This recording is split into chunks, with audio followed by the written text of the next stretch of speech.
उस दिन बहुत बारिश होने लगा तो वो जा नहीं पाता। तो संत से वो क्या बोल रहा है कि आज तो मैं नहीं जा पा रहा हूँ, ऐसा कुछ भी आइडिया बताओ कि मैं अपने घर पे चले जाऊँ।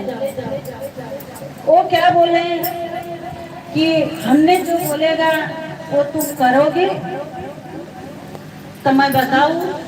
तो बोला क्यों नहीं करेंगे, करेंगे। बोले ठीक है, अच्छा अगर मैं आपको मंजूर है लेकिन करना पड़ेगा तभी तुम पहुंच पाओगे। बोले ठीक है मैं करेगा। कहें दोनों हाथ आगे करो।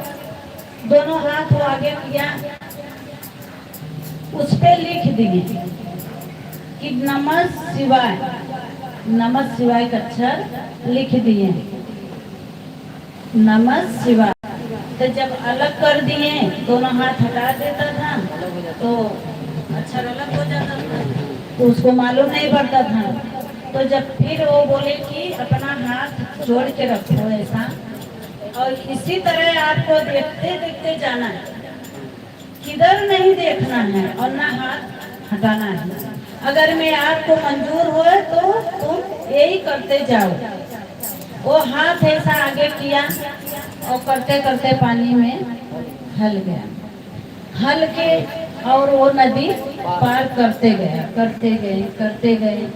जब नदी पार हो गए, आदमी करता है ना कि काम निकल गया दिन बिसर गई।